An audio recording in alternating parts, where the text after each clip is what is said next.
vocês estarem conosco. É muito bom tê-los aqui. É de coração que estou falando. A gente falaria para 2, 3 pessoas sem nenhuma preocupação. Mas ter um grupo assim representativo é muito gostoso poder conversar com um grupo maior. Eu espero que Deus nos abençoe muito. Ontem nós tivemos a lembrança de uma excelente notícia, que é de que nós somos filhos de Deus. Independente de onde estivemos, o que fizemos, isso não muda a paternidade de Deus para conosco. Nós lemos isso na Bíblia. Deus nos criou, e essa criação foi toda especial. Só que ela não se deu exclusivamente ali no ponto em que surgiu Adão. A atividade de vida de Adão era acompanhada diariamente por Deus. Na viração do dia, Deus estava ali presente com Adão e Eva, e eles conversavam demoradamente. Eu morro de inveja. Nossa, se eu tenho inveja dos discípulos que andavam com Jesus, imagine de estar no Éden conversando com Deus face a face. Esse ser Adão, esse ser Eva, que estavam ali, eram seres como eu e você, absolutamente autônomos, senhores de si, dono da sua própria consciência e decisão. Você tem que ter o senhorio das suas escolhas. Por exemplo, se você optar por consumir uma droga tipo crack, você tem que ter a consciência que quem escolheu foi você. Se você optar por não consumir tal droga, você tem que ter a consciência que foi você. Se você parar para ouvir o que tem Deus para te falar, você tem consciência e tem que ter que é você quem é senhor daquela hora, do seu tempo, da sua atenção, e está atento às coisas de Deus. Eutico. Conhece a história de Eutico? É um personagem bíblico, está no livro de Atos, no capítulo 20. E eu queria ler essa história com vocês, porque ela é base para a nossa meditação. Capítulo 20. Vou botar um outro óculos, verso 9 a 12. Verso 9 a 12. Eu trouxe 2 Bíblias diferentes, porque tem uma única passagem que eu quero ler para vocês numa outra versão. O Vinícius já leu na versão normal, que é a revista e corrigida, e eu quero ler essa mesma passagem que ele leu, só que numa outra versão. Essa que nós vamos ler, eu vou fazê-lo na revista e corrigida. Então, em Atos, no capítulo 20, a partir do verso 9, diz assim: abriram todos? Estou ouvindo barulho de papel, então a gente espera um pouco mais.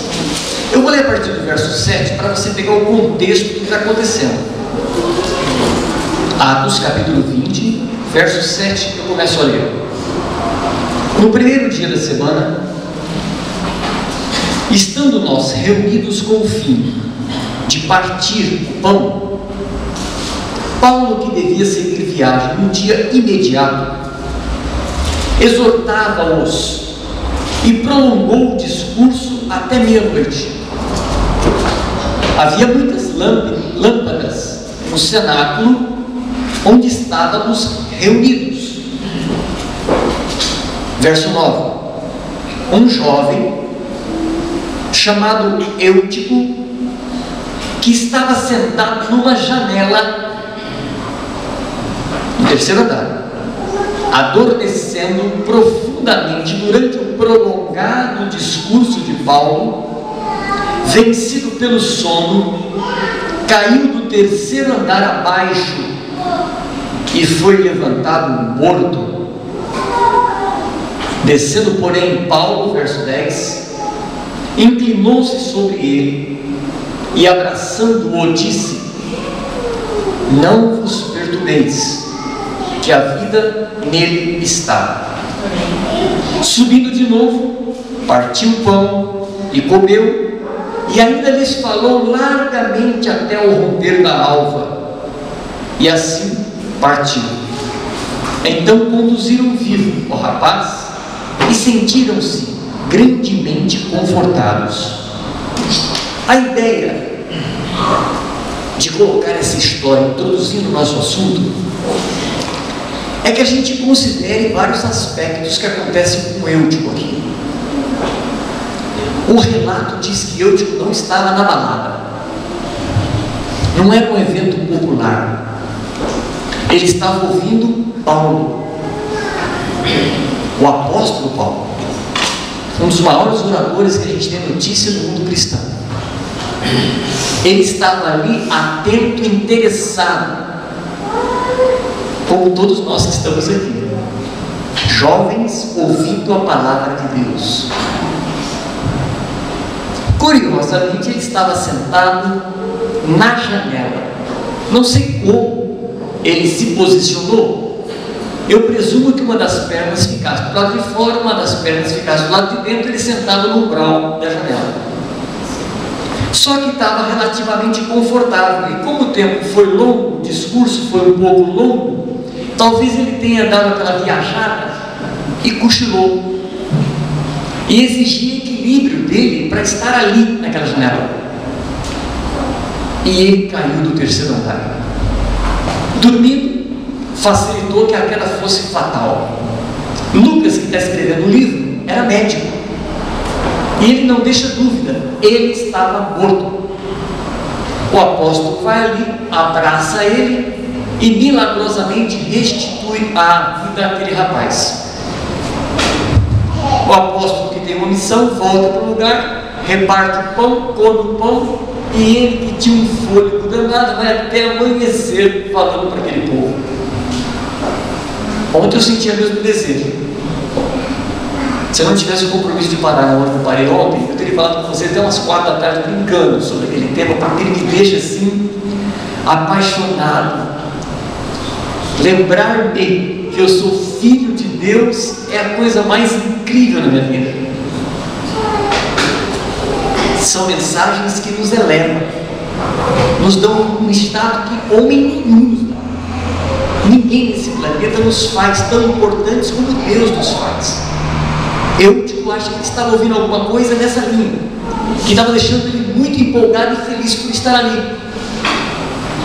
Mas ele estava numa posição muito vulnerável, numa janela. A janela tem o objetivo de fazer comunicar o ambiente interno com o externo, no mínimo para permitir uma ventilação, troca de ar. O ar que estamos respirando aqui, ele começa a ficar meio que nós chamamos de viciado. Então entra pela janela um ar limpo e ele põe para fora esse monóxido de carbono resultante da nossa combustão natural e traz um oxigênio limpinho para a gente continuar respirando e ter condição de raciocínio. A janela, portanto, não é um bom lugar para que essa pessoa fique sentada. Não que não tenha uma boa ventilação, pelo contrário, é que ali a atenção dela fica dispersa. Ela divide a atenção entre quem fala e aquilo que está do lado de fora, porque a janela não traz só ar, ela permite a visualização do lado externo. Então você fica vulnerável a ter a sua atenção voltada para um outro lugar. Pegou? Estamos na igreja. Você trouxe quantas janelas com você agora? Você está pensando em que nesse exato momento? E o seu pensamento viaja. E às vezes o orador começa a fazer um discurso ou demorar-se num ponto que não nos interessa, ou a ti não interessa. E você dá aquela voada assim, sabe como é? Ninguém está vendo. Você faz uma cara de interessado e dá-lhe viajar. Eu tenho um amigo que eu converso muito com ele, né? E às vezes eu pego um parágrafo inteiro, assim, muito comprido, e eu começo a ficar falando para ele, e eu percebo que os olhinhos dele apagaram, sabe o que é? E eu falo assim para ele, eu não posso citar o nome dele, senão vocês vão descobrir, vai ficar chato. Aí eu falo assim para ele, ei, Arthur, você presta atenção no que eu estou falando.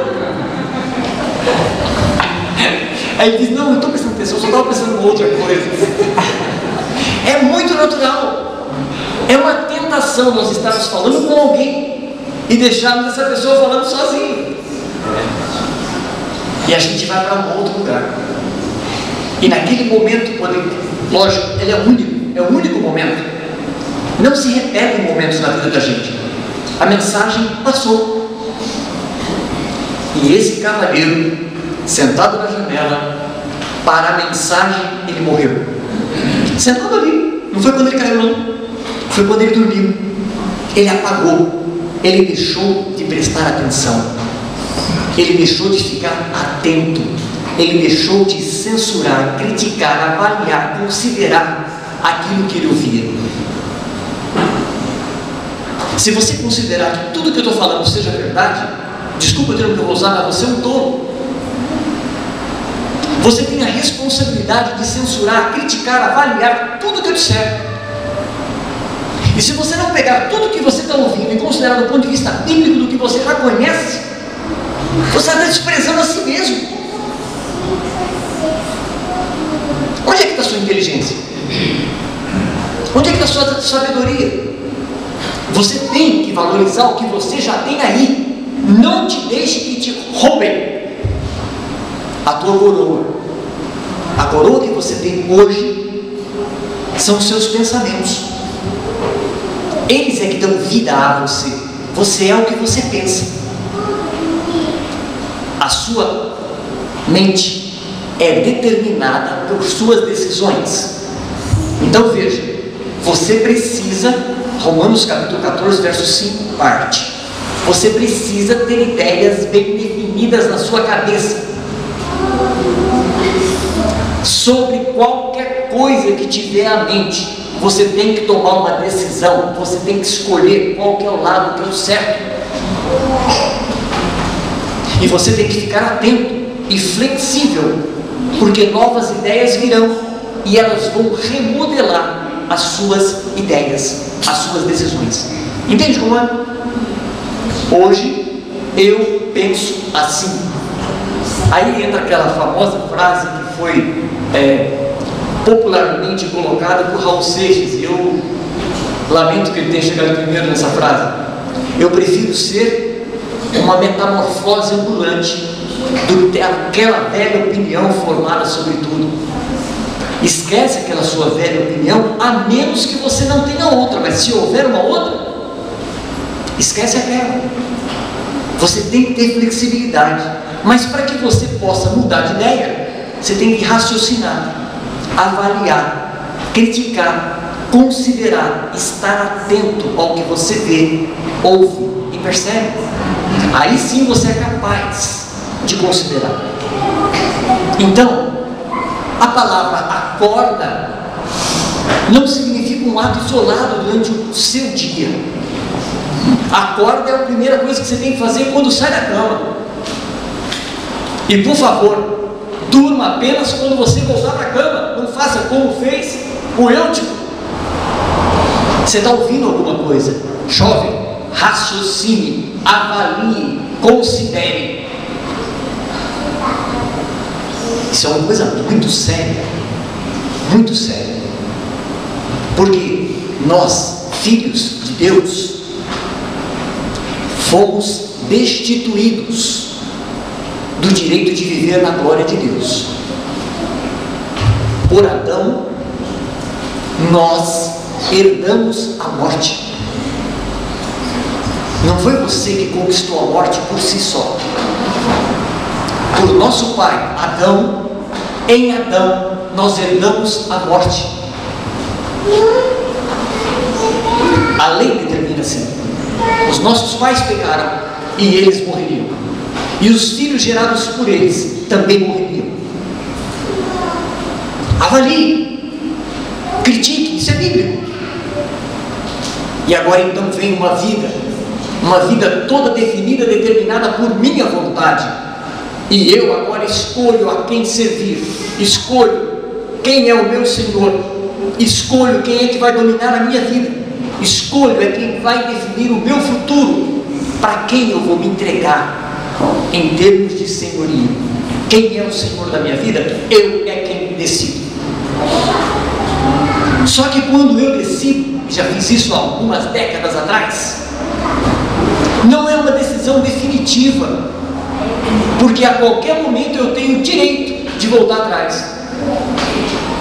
Então um dia, 38 anos atrás, eu como jovenzinho disse: eu quero Jesus como Senhor da minha vida e quero que Ele me domine, quero que Ele seja o Senhor das minhas decisões.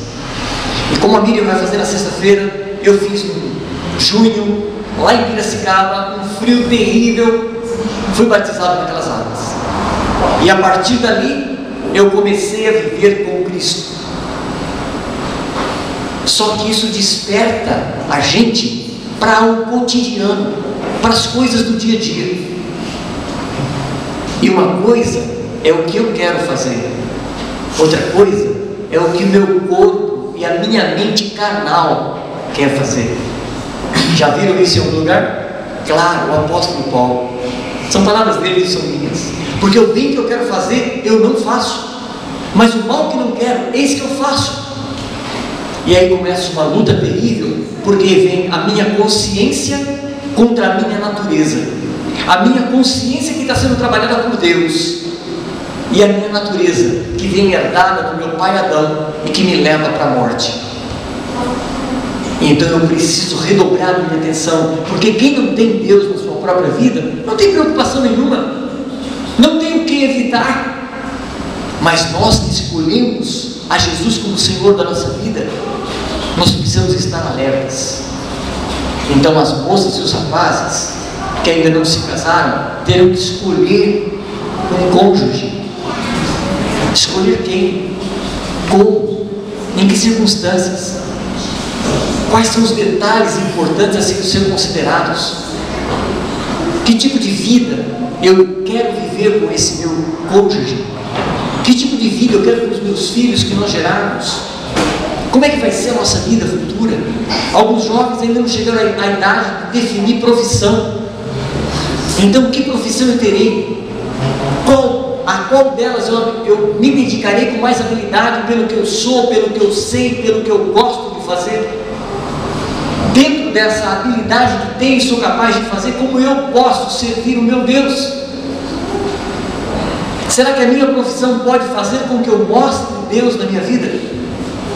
E nisso tudo, senhores, em todo detalhe da vida, em tudo que fizermos, nós somos tentados a não fazer a vontade do nosso Senhor, e sim a nossa própria vontade. Isso naturalmente, sem considerar circunstâncias, situação, amigos, meio, nada disso. É você consigo mesmo, você sozinho. Vamos pensar só na primeira hora da manhã. Você vai vestir-se para sair de casa. Com que roupa você vai? E as mulheres são as mais tentadas nesse aspecto, porque na verdade vocês têm dons que Deus deu a vocês, que não deveriam ser expostos por circunstâncias muito especiais. Vocês não imaginam o efeito que uma mulher faz aos olhos dos homens. Não venha me falar de vestir burca, que burca não resolve a situação. É mulher, o homem sentir o cheiro de mulher, já altera a maneira dele pensar e ser. É impressionante. Então, mulheres, vocês não imaginam o tamanho da responsabilidade que vocês têm ao se portar, ao se conduzir, ao se vestir diante de um homem. E é tentador ter todos os homens com os olhos voltados para você, não é verdade? É muito tentador.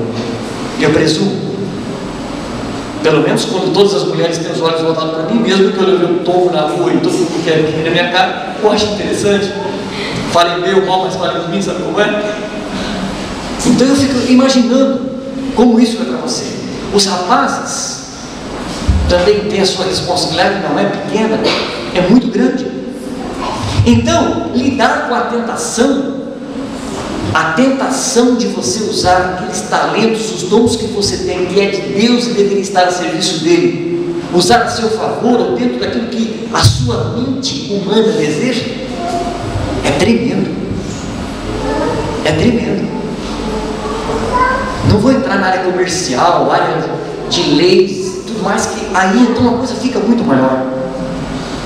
O que eu quero falar para vocês, e o que eu acho que é fundamental, é nós avaliarmos os conselhos que Jesus dá, e a Bíblia nos traz sobre a questão da tentação.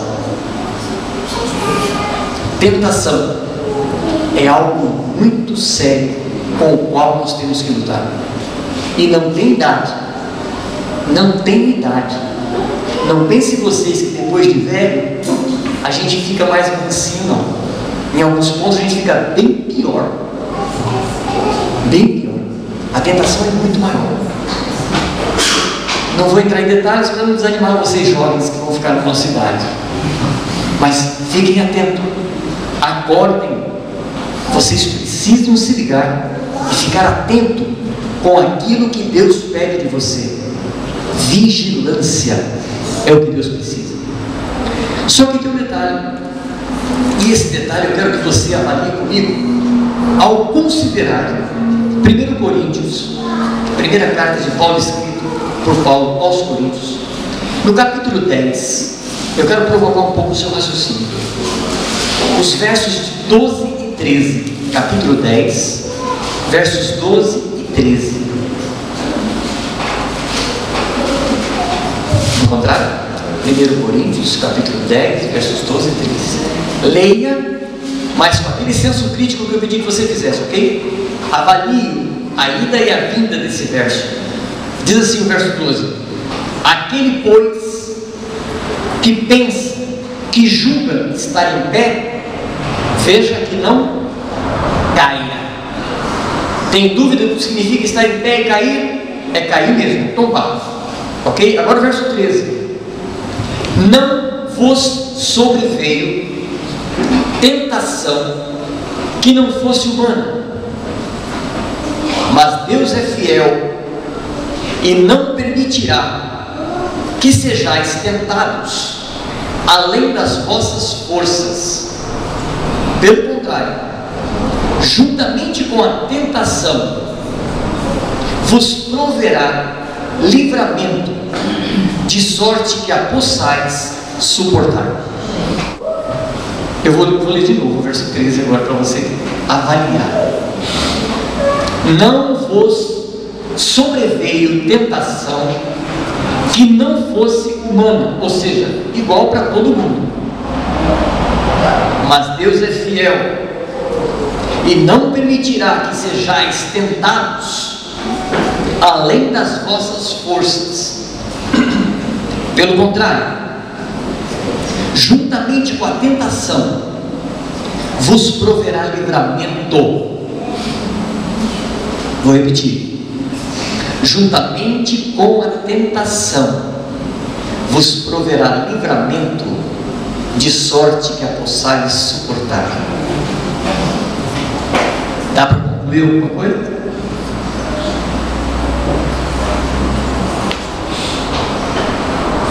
Miriam, se você for tentada, quem permitiu que você fosse tentada?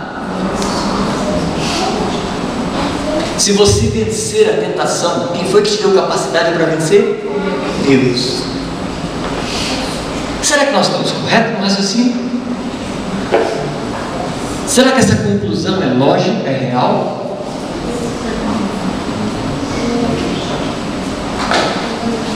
Mateus capítulo 6, verso 13, faz parte do Pai Nosso. Lembra que nós lemos ontem? Mateus capítulo 6, eu vou ler só o verso 13. É uma frase, basicamente, da oração. Mateus capítulo 6, verso 13.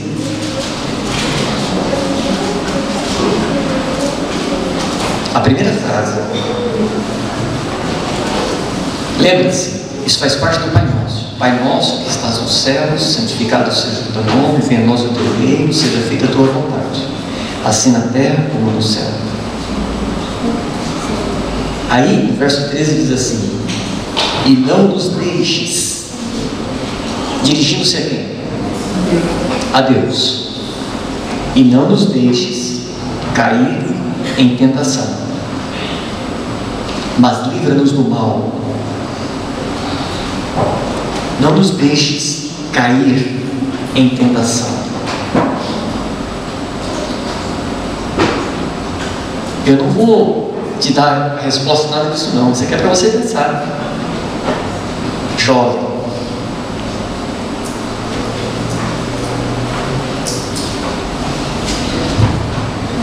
Mateus capítulo 26, agora eu vou ler, o Vinícius leu naquela outra versão, eu vou ler na versão que é a nova tradução na linguagem de hoje da Sociedade Bíblica Brasileira, de Mateus 26, verso 41, é o verso principal da noite de hoje. Traz uma linguagem nessa aqui bastante mais esclarecedora do meu ponto de vista. 26, verso 41. Aqui é uma situação que está acontecendo lá no Getsemane. Jesus pediu aos discípulos que orassem, que eles ficassem acompanhando com ele naquele momento. E assim, o verso 41 diz: vigiem e orem, para que não sejam tentados. Agora que eu quero mostrar a diferença da versão aqui, o principal é essa frase que vai começar agora. É fácil querer resistir à tentação. O difícil mesmo é conseguir. A sua versão, na sua maioria, diz o quê?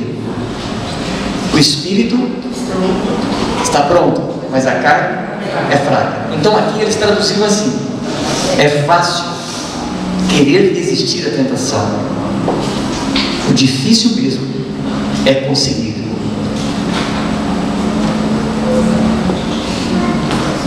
Qual o objetivo de Deus na tentação? Chegaram já a alguma conclusão? Vai pensando. Lucas capítulo 8.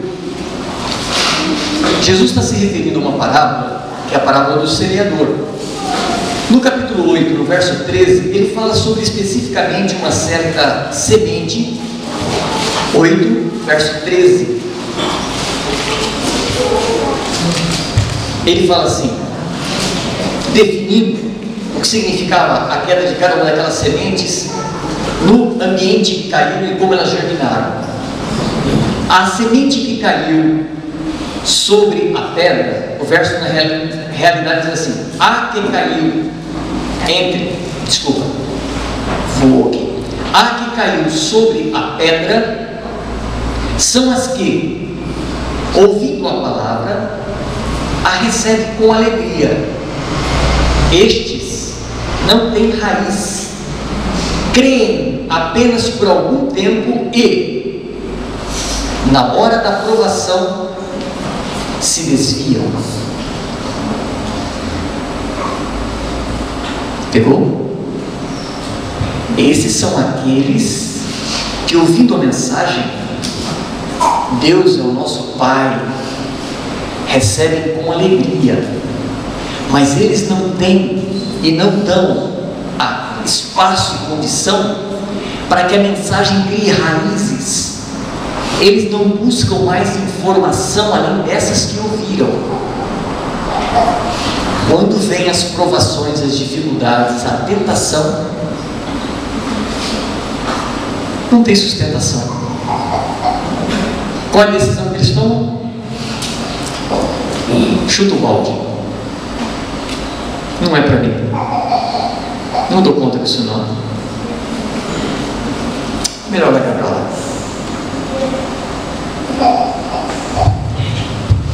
O fato é que a tentação faz parte da vida do cristão. Jesus foi batizado e foi levado para o deserto para quê? Para ser tentado. Só que ele não foi tentado assim chegando no deserto. Ele foi conduzido pelo Espírito ao deserto. Ali ele ficou um tempo para poder atingir o ponto ideal para a tentação. Qual foi o ponto ideal? 40 dias de quê? De fome, jejum. Eu não sei se vocês têm o hábito de jejuar, mas quando nós estamos cansados, é melhor não provocar. Deixa dormir, descansar, comer, fazer alguma coisa para ele restaurar as suas energias. Aí ele tem condição então de enfrentar um desafio.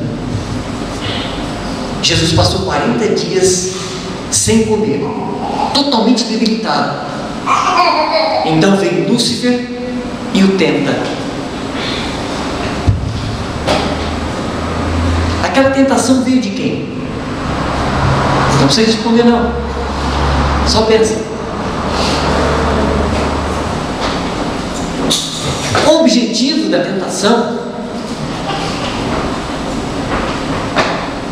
eu não sei quantos aqui já tiveram o privilégio de participar de uma equipe de atletismo ou praticar algum tipo de esporte assim, de disputas literárias. Eu tive o prazer de participar. E então a gente treina o tempo todo. Mas sempre o técnico coloca o grupo para disputar entre si. É um teste, é uma provação. E você tem que sentir a necessidade de vencer. Esse vencer não significa vencer o oponente, significa vencer os seus limites. Se antes eu fazia 100 metros em 12 segundos, agora eu preciso cair para pelo menos 11,5. Pelo menos. Passa mais uma semana treinando. Na semana seguinte, vem uma nova prova. Todo grupo de novo. Não interessa se eu fui o primeiro colocado naquele teste passado, com o meu 11,5. Agora eu preciso fazer 11,4. Mas espera aí, quem vem atrás de mim está com 12,3. Problema dele. Agora é uma prova minha. Eu tenho que melhorar o meu tempo. A tentação tem o objetivo de mostrar para você que você já venceu etapas, que você já amadureceu com Deus, que você tem como passar por ela. Essa história você já conhece, você já sabe como evitar. Vamos para a próxima. Isso é uma tentação, isso é uma prova, isso é o que Deus permite que aconteça conosco para que haja maturação. Você não está sozinho nisso.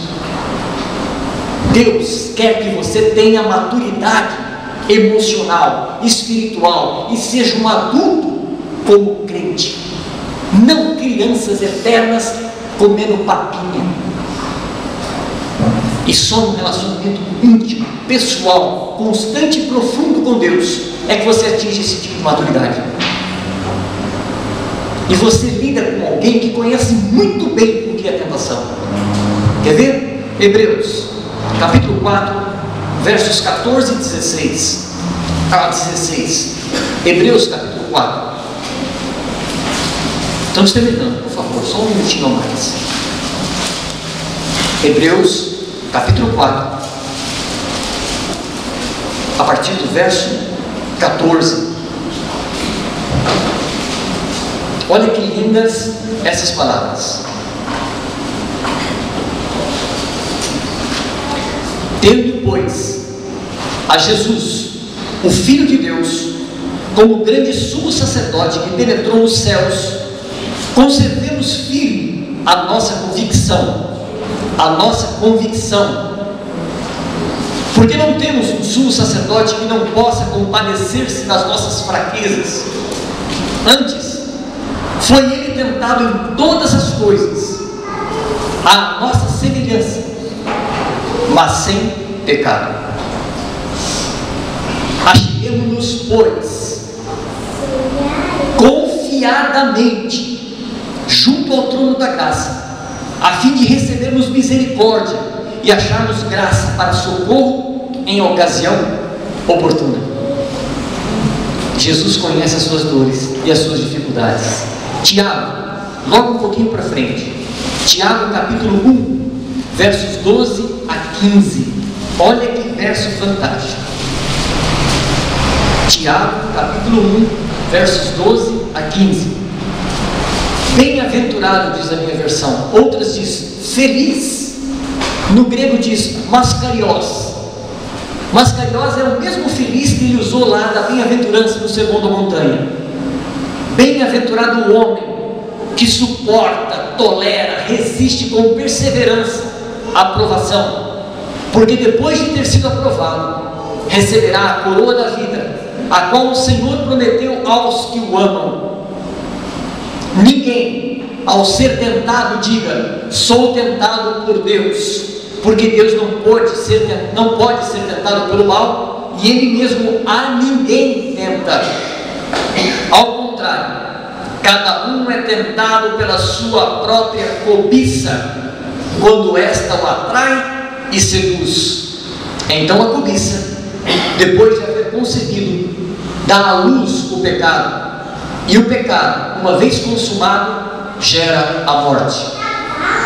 De onde vem a tentação? É de nós mesmos, Miriam. Mas Ele conhece a fraqueza que nós temos. Ele sabe a cobiça que habita em meu coração. Ele sabe o mau paladar que eu já desenvolvi. Ele sabe a fragilidade que tenho. Ele sabe a fraqueza que sou. Ele sabe com quem Ele está lidando. Ele conhece as nossas dores. Como nós, em tudo Ele foi tentado. Ele é a propiciação pelos nossos pecados, mas não só pelos nossos, mas pelos de todo mundo. Estamos sujeitos a cair na tentação. Corremos o risco, sim.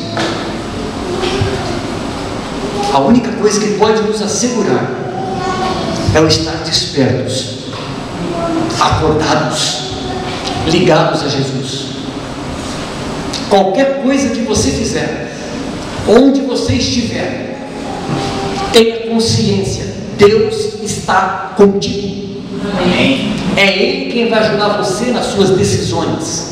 Você vai tomar a decisão. Qualquer coisa que você escolher, Ele escolhe com você e está ao seu lado para te fortalecer, para te dar capacidade de vencer as tentações. Amém. Amanhã nós continuamos a nossa conversa. Que Deus nos abençoe. Amém.